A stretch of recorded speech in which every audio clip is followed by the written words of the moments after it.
Hey class, how are you? Hope so you all are enjoying the monsoon. Monsoon लग चुका है, झमझमा के बारिश आ रही है, बिजली भी बहुत कड़क रही है। ठीक है, मालूम है घर पे बैठ के बहुत पकोड़े खा रहे, समोसे खा रहे, लेकिन उसके साथ साथ शाम को पढ़ाई करना भी बहुत आवश्यक है। ठीक है मैम, आप जिस समय पे लेक्चर लेके आते ना, क्या बारिश होती, मस्त पकौड़े खाने का मन करता और ऐसा लगता बाहर एकदम बालकनी में बैठ के चाय की चुस्की लेने का। लेना राजा, लेकिन मेरा लेक्चर देख के ले, मेरा लेक्चर देखते रहे तू और मौसम को एंजॉय कर, बराबर? क्योंकि नेशनल इनकम बढ़ना भी तो अपने आप में उतना ही जरूरी है ना। समझा क्या? ये पवन समझा क्या तू? चलिए, सो we have to start with our third and last method खुशी, that is what expenditure method।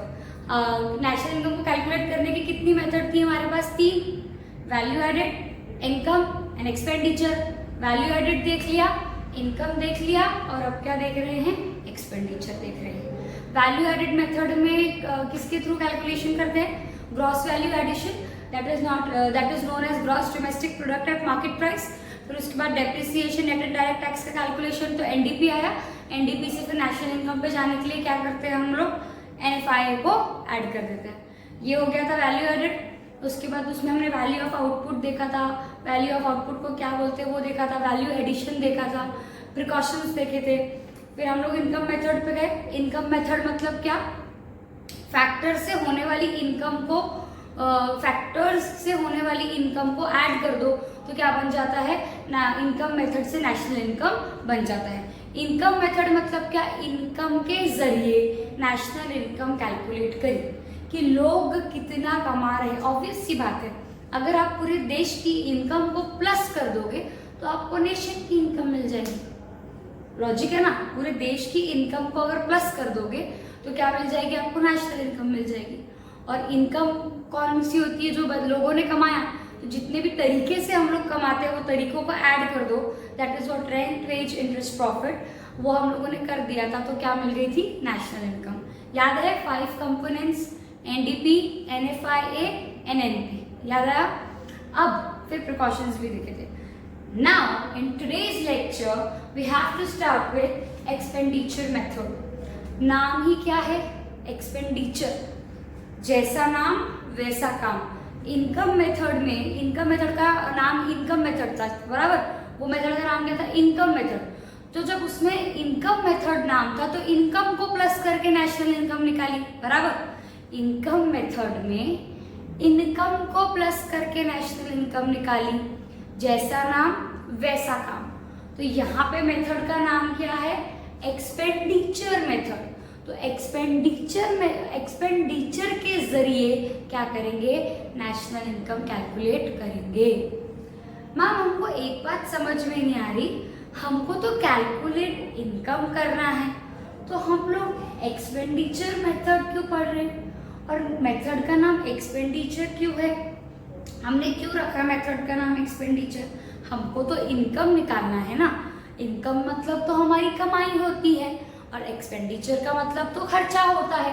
फिर वाई वी आर कैलकुलेटिंग क्या बोलते एक्सपेंडिचर मेथड के जरिए इनकम? तो लिसन, सबसे पहले मैं आपको लॉजिक बताती हूँ, फिर हम लोग ये वाले सब स्टफ की तरफ आगे बढ़ेंगे। सुनिए, इनकम मेथड क्या है? डायरेक्ट खाना। क्या? सारी इनकम्स को ऐड कर दिया तो क्या मिल गया? नेशनल इनकम मिल गया। ये तो बहुत ही ईजी तरीका है, छोटे बच्चे को भी समझ जाएगा कि अगर इनकम निकालनी है तो इनकम्स को ऐड कर दो। नेशनल इनकम निकालनी है तो सारी इनकम्स को क्या कर दो? ऐड कर दो। तो क्या बन जाएगा बेटा? नेशनल इनकम बन जाएगा। यानी सीधी तरीके से मैंने रोटी खा ली, सीधी उंगली से घी निकल गया। इनकम निकालना है तो इनकम को ऐड कर दो तो क्या मिल जाएगी? नेशनल इनकम मिल जाएगी। लेकिन उनने बोला कि there is a one more way. ठीक है, एक और तरीका है नेशनल इनकम को कैलकुलेट करने का। इनकम मेथड के अलावा there is a one more way to calculate national income. So that way is कि उनके बोलने का मतलब ये है कि साल भर में होने वाले खर्चे on current flow production of goods and services. कौन कौन से खर्चे बताऊंगी, लेकिन अभी सिंपली क्या बोला मैंने? साल भर में होने वाले खर्चे करंट ईयर में करंट फ्लो में होने वाले खर्चों को अगर मैं ऐड अप करती हूँ, सम अप करती हूँ, तो मुझे क्या मिल जाता है? नेशनल इनकम मिल जाता है। आप लोग बोलेंगे हाँ क्या, खर्चों को ऐड करके नेशनल इनकम? तो सुनिए, इसके पीछे गवर्नमेंट का लॉजिक क्या है या इसके मेथड के पीछे लॉजिक क्या है। बनाने वाले का मानना ये है कि हम खर्चा तभी ही करते हैं जब हमारे पास क्या होती है? इनकम होती है। ठीक है, जैसे सपोज की बात है, वन ऑफ योर फ्रेंड, ठीक है, आईफोन, धीरेन बहुत ही आईफोन मटका मटका के घूमता रहता, बराबर, कि मेरे पास आईफोन एक्स है, एक्स हाँ है भैया, ठीक है।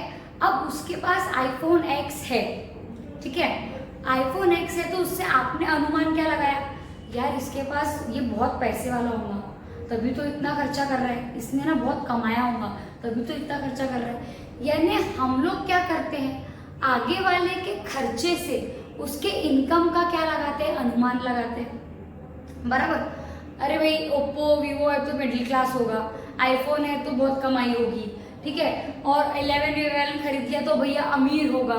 तो दिस इज व्हाट, खर्चों से इनकम का पता लगता है। क्या बोला मैंने?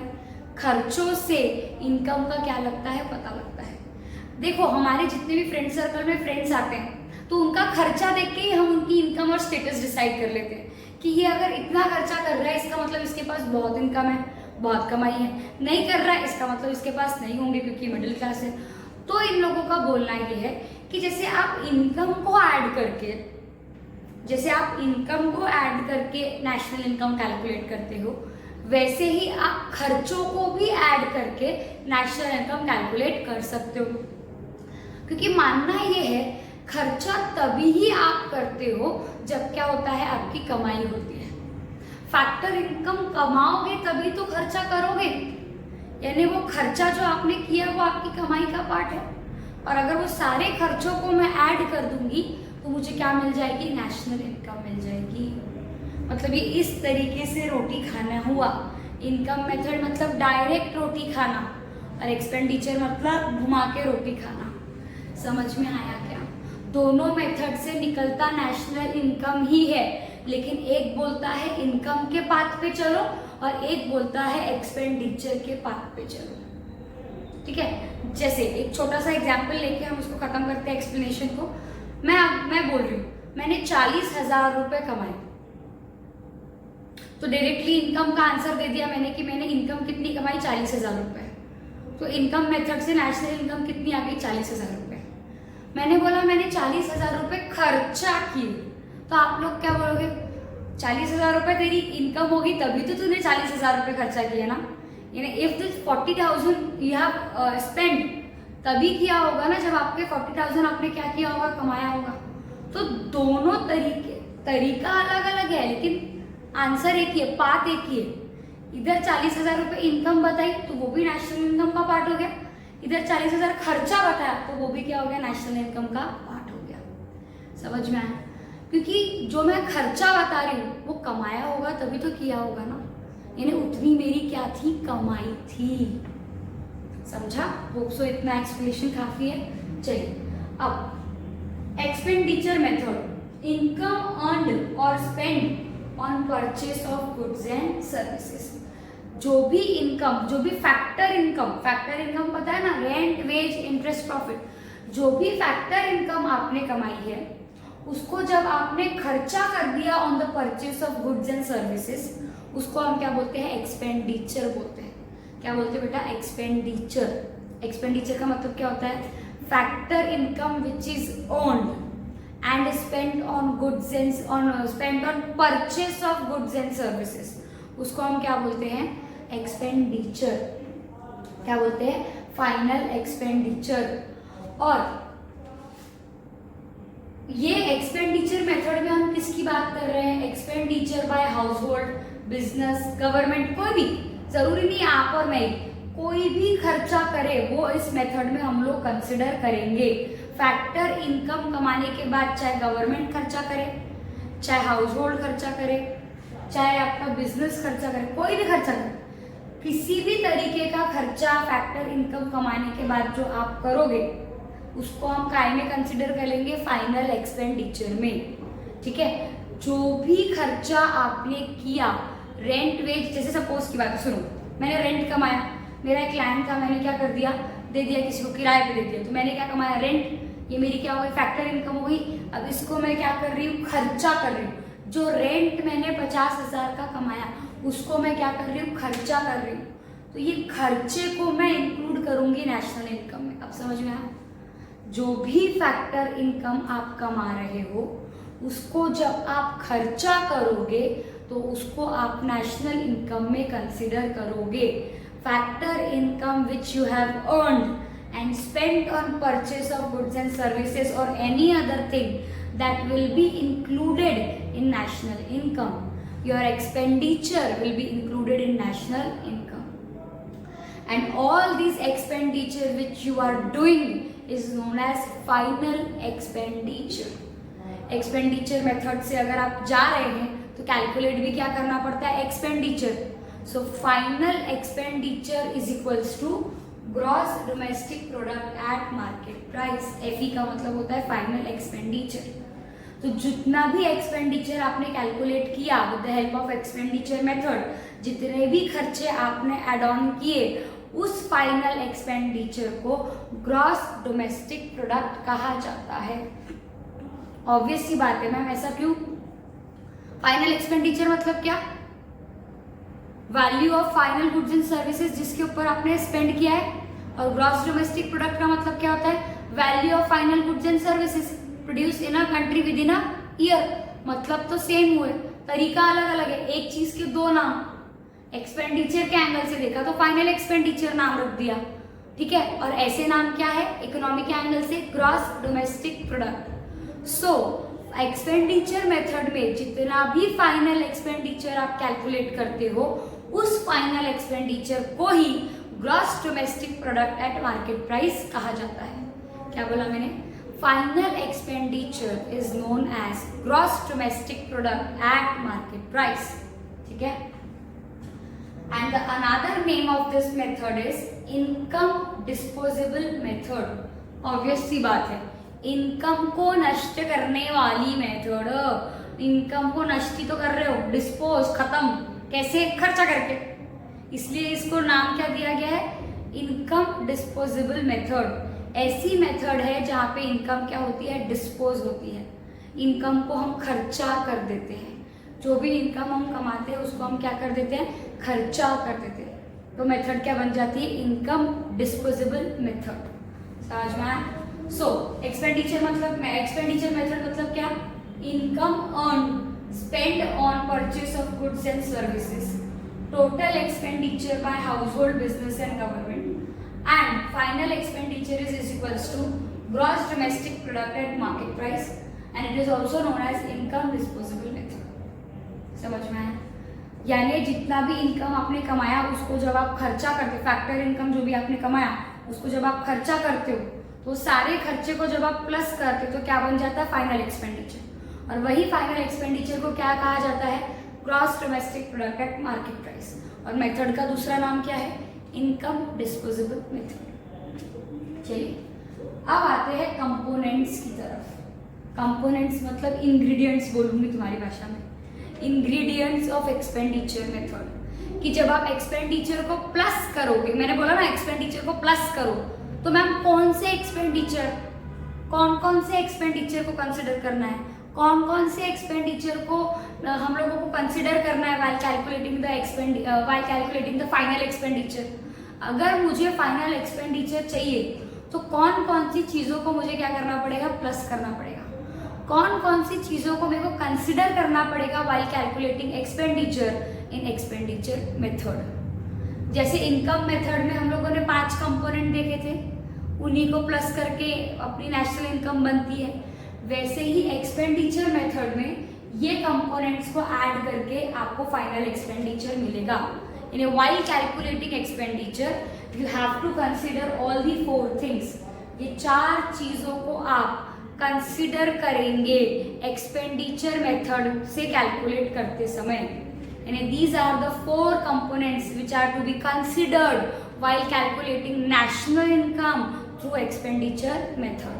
वापस से These are the 4 components which you have to consider while calculating national income through expenditure method. ये चीजों को आपको कंसिडर करना है नेशनल इनकम कैलकुलेट करते समय, समझा? चलिए बताओ क्या क्या है। चलो 5 सेकंड का ब्रेक ले लेते हैं, पहले आप ये लिख लो, फिर I will tell you one by one कि ये सब क्या है, ठीक है? चलिए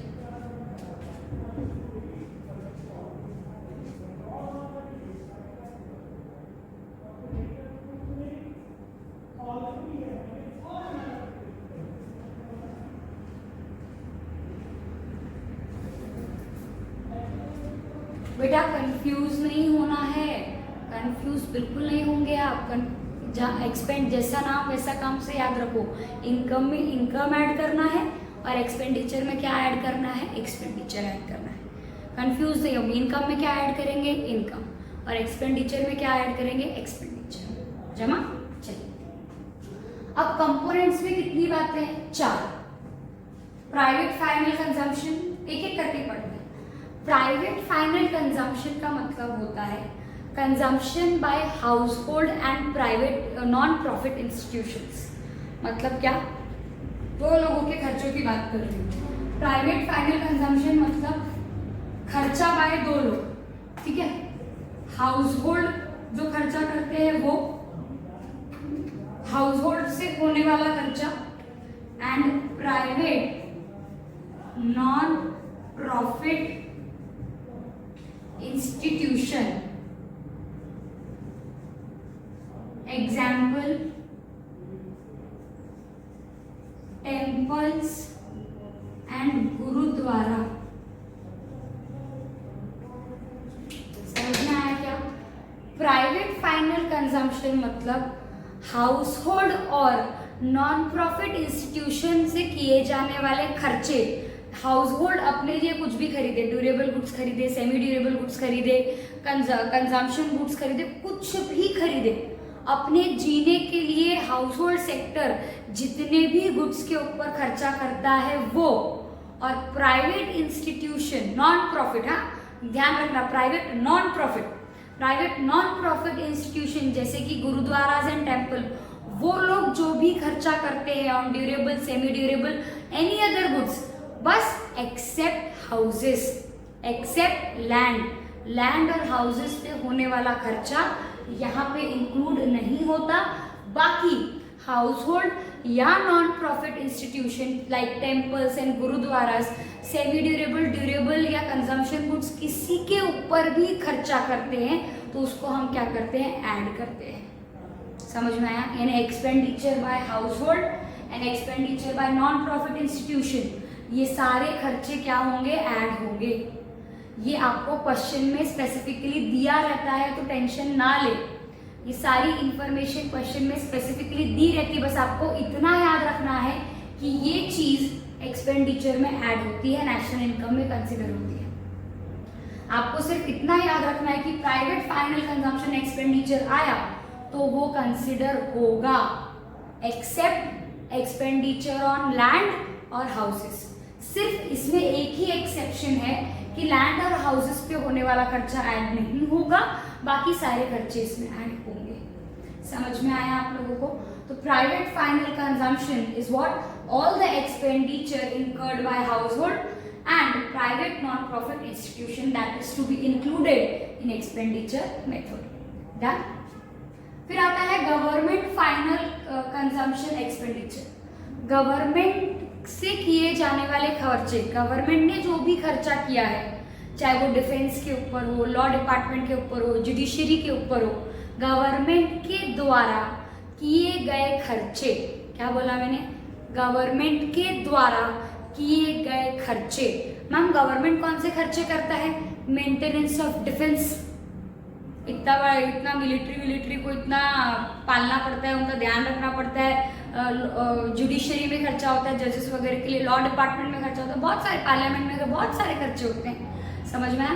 तो एक्सपेंडिचर परफॉर्म्ड बाय और डन बाय गवर्नमेंट, वो भी क्या होगा, ऐड होगा। वो भी क्या होगा राजा, ऐड होगा। सो पहला क्या हो गया, खर्चा बाय हाउस होल्ड, दूसरा क्या हो गया खर्चा बाय गवर्नमेंट। यहाँ तक समझा? हाउस होल्ड यानी हम लोगों के द्वारा किया गया खर्चा, गवर्नमेंट यानी मोदी जी के द्वारा किया गया खर्चा। दो बातें क्लियर हो गई। तीसरा है ग्रॉस डोमेस्टिक कैपिटल फॉर्मेशन। देश के, what do you mean by capital formation?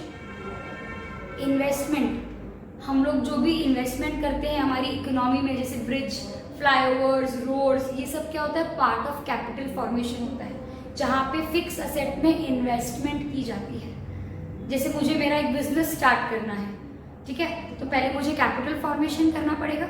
Infrastructure, furniture, office, raw material, machinery, तो ये सब क्या हो गया? पार्ट ऑफ कैपिटल फॉर्मेशन हो गया। Capital formation is a wider term, जहाँ पे आप पैसों को क्या करते हो? इन्वेस्ट करते हो for forming the capital around us. Capital formation का मतलब क्या होता है? Investment of money for forming capital around us. I am talking about the whole economy. समझ में आया आप लोगों को? तो कैपिटल फॉर्मेशन का मतलब होता है इन्वेस्टमेंट, ठीक है, फॉर फॉर्मिंग द कैपिटल, ठीक है, असेट्स क्रिएट करना इज अबाउट कैपिटल फॉर्मेशन। अब कैपिटल फॉर्मेशन में आपकी दो बातें होती हैं। कितनी बातें होती हैं? दो। ग्रॉस फिक्स्ड कैपिटल फॉर्मेशन और एक होता है इन्वेंट्री इन्वेस्टमेंट। यानी ये जो ग्रॉस डोमेस्टिक कैपिटल फॉर्मेशन है, GDCF है, it is a combination of two things. It is divided into two parts. एक है आपका ग्रॉस फिक्स्ड कैपिटल फॉर्मेशन और एक है आपका इन्वेंट्री इन्वेस्टमेंट। दोनों बताऊंगी मैं। ग्रॉस फिक्स्ड कैपिटल फॉर्मेशन का मतलब ये होता है कि expenditure incurred on purchasing of fix asset. बोलो मेरे साथ, expenditure incurred on purchasing of fix asset. समझ में आया? तो ये वाली वैल्यू कौन सी होती है? ग्रॉस फिक्स कैपिटल फॉर्मेशन ऐसी वैल्यू होती है जहां पे आपने खर्चा किया है फिक्स असेट को खरीदने में, ठीक है। यानी हम यहाँ पे कौन सी वैल्यूज लेंगे? Expenditure done for purchasing of fix asset. समझ में आया क्या? Expenditure done for the purchasing of fix asset by. अब कौन कौन खरीदेगा वो फिक्स असेट? सबसे पहला बिजनेस खरीदता है fix asset for doing business, for manufacturing, production. क्या खरीदता है? Machinery, plant, land and building. समझ में आया? वापस से सुनो। ग्रॉस फिक्स कैपिटल फॉर्मेशन का मतलब होता है ऐसा पैसा, ऐसा अमाउंट, ऐसा खर्चा जो आपने फिक्स असेट पे किया। पहली बात क्लियर हो गई? खर्चा ऑन फिक्स असेट। अब वो खर्चा ऑन फिक्स असेट कौन कौन करता है? तो सबसे पहले कौन करता है? बिजनेस। सबसे पहले खर्चा कौन करता है? बिजनेस करता है। काय के ऊपर करता है? फिक्स असेट के ऊपर करता है। समझ में आया? तो सबसे पहले खर्चा कौन करता है? Business on fix asset. Ma'am जैसे कि मशीनरी, ठीक है, मशीनरी हो गया, लैंड हो गया, बिल्डिंग हो गया, many more things. Fix asset, long term फायदा देने वाली असेट। सेकेंड कौन है? House hold. हाउस होल्ड भी फिक्स असेट के ऊपर खर्चा करते हैं, जैसे घर बनाना, गाड़ियां लेना, ठीक है, मशीन्स लेना। हाउस होल्ड के द्वारा भी फिक्स असेट में खर्चा होता है। फिर कौन आ गया? Public investment. Ma'am public investment of fix asset मतलब फ्लाईओवर, ब्रिज। पब्लिक इन्वेस्टमेंट मतलब गवर्नमेंट के द्वारा पब्लिक के लिए फिक्स असेट में किया गया खर्चा। गवर्नमेंट के द्वारा पब्लिक के लिए फिक्स असेट में किया गया खर्चा, जैसे कि road, bridge, railways, flyovers, dams, ये सारे आपके कहाँ आ गए? पब्लिक इन्वेस्टमेंट में आ गए। अच्छा, आप एक बात नोटिस कर रहे हैं, तीनों चीजों में फिक्स असेट की बात हुई है। चाहे वो बिजनेस इन्वेस्ट करे, चाहे वो हाउस होल्ड इन्वेस्ट करे, चाहे वो पब्लिक इन्वेस्टमेंट हो। और इन तीनों को ऐड करके, क्या बोला मैंने? इन तीनों को ऐड करके क्या बनता है आपका? GCCF बनता है, ग्रॉस फिक्स्ड कैपिटल फॉर्मेशन। ये तीनों को ऐड करके क्या बनता है? Gross fixed capital formation. और यही ग्रॉस फिक्स्ड कैपिटल फॉर्मेशन में क्या ऐड करना है? Inventory investment. इन्वेंट्री इन्वेस्टमेंट का मतलब, इन्वेंट्री का मतलब क्या होता है? Stock, change in stock. Stock का सारा लेखा जोखा, स्टॉक का सारा कैलकुलेशन कहाँ पे रहेगा? इन्वेंट्री इन्वेस्टमेंट में। रॉ मटेरियल कितना है, कितना नहीं है, कितना बचा है, शुरू में कितना था, अब कितना है। और ये चेंज इन स्टॉक हम लोग कैसे निकालते हैं? Closing minus opening. राजा ये सब आपको पता होना बहुत ज़रूरी है, ये लर्न होना आपको बहुत ज़रूरी है। मुझे पता है कि आप लोगों को थोड़ा सा डिफिकल्ट होगा, लेकिन इट इज़ वेरी इंपॉर्टेंट, क्योंकि एग्जाम में सबसे ज़्यादा क्वेश्चन इनकम और एक्सपेंडिचर मेथड पे आते हैं, और खासकर एक्सपेंडिचर मेथड पे आते हैं, क्योंकि इनकम मेथड ईजी है, एक्सपेंडिचर में काफ़ी सारा स्टफ है याद रखने के लिए, तो वो लोग आपको एक्सपेंडिचर मेथड पे काफ़ी क्वेश्चन पूछते हैं। So please it is my humble request to you all कि आप इसको ध्यान से पढ़े, लर्न करें। मैं कुछ नहीं कर सकती, I can't cut off all this things, you have to learn it, क्योंकि कैलकुलेशन में ही सारी चीज़ें काम आती है। समझ में आया?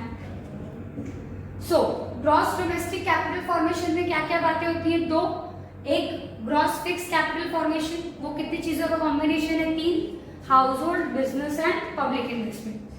फिर उसके बाद इन्वेंट्री इन्वेस्टमेंट मतलब क्या? चेंज इन फिजिकल स्टॉक, मतलब जो भी रॉ मटेरियल का फिजिकल स्टॉक है उसमें चेंज आता है, तो उसको हम क्या बोलते हैं? Inventory investment.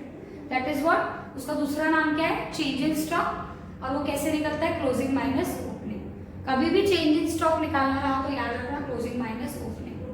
अब ये दोनों वैल्यूज को जब मैंने प्लस कर दिया तो क्या मुझे मिल गया? GDCF मिल गया, ये gross domestic capital formation. Last one is very पांचट, नेट एक्सपोर्ट्स। ठीक है ना, क्या है? Net exports. नेट एक्सपोर्ट्स मतलब क्या? एक्सपोर्ट माइनस इंपोर्ट, कितना एक्सपोर्ट हुआ उसमें से कितना इंपोर्ट हुआ माइनस कर दो तो क्या मिलता है? नेट एक्सपोर्ट मिलता है। और वो net export national income calculate करने के लिए हम लोग कंसिडर करते हैं। समझ में आया? अब एक्सपोर्ट्स मतलब क्या? एक्सपोर्ट में हुआ किए जाने वाला खर्चा मतलब क्या? एक्सपोर्ट में किए जाने वाला खर्चा कौन कर रहा है? बाहर वाले, नॉन रेसिडेंट खरीद रहा है। ठीक है, एक्सपोर्ट मतलब बेचना ना, तो नॉन रेसिडेंट कर रहा है, नॉन रेसिडेंट खर्चा कर रहा है, लेकिन वो माल बना कहाँ पे? इंडिया में। किसके करंट फ्लो का पार्ट है? इंडिया के करंट फ्लो का पार्ट है। उस पर प्रोडक्शन मैन्युफैक्चरिंग किसने करी? इंडिया ने करी। हमारे करंट फ्लो का पार्ट है, हमने खर्चा किया, हम बेच रहे हैं, यहाँ का माल है तो इंक्लूड होगा, इसके एक्सपेंडिचर्स क्या होंगे? इंक्लूड होंगे। लेकिन इंपोर्ट यानी हम मंगवा रहे हैं, बीइंग अ रेसिडेंट हम मंगवा रहे हैं, खर्चा किसने किया? मतलब बनाया किसने? उनने, उनके करंट फ्लो का पार्ट है, उनने उस चीज़ के ऊपर खर्चा किया, तो वो क्या होता है? माइनस होता है। क्या होता है राजा? माइनस होता है। इंपोर्ट्स क्या होता है? माइनस। एक्सपोर्ट्स क्या होते हैं? ऐड। ठीक है, तो अब एक्सपोर्ट, अब हम लोग एक काम करते हैं ना, एक्सपोर्ट ऐड होता है, इंपोर्ट माइनस होता है, तो हम उसका नेट वैल्यू निकाल देते हैं। ठीक है, एक्सपोर्ट माइनस इंपोर्ट कर दो तो क्या मिल जाएगी? Net value. तो हम पॉजिटिव आई तो ऐड कर देंगे, नेगेटिव आई तो माइनस कर देंगे। समझ में आया आप लोगों को?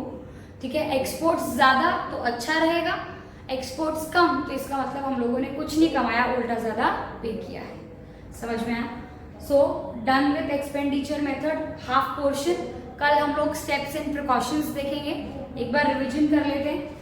एक्सपेंडिचर मेथड मतलब क्या? ऐसे खर्चे जो आपने इनकर किए हैं उनको ऐड कर दो, फैक्टर इनकम जो आपने कमाई है उससे जो आपने खर्चा किया है उसको ऐड कर दो तो क्या बन जाता है? Final expenditure. फाइनल एक्सपेंडिचर का ही दूसरा नाम क्या है? Gross domestic product at market price.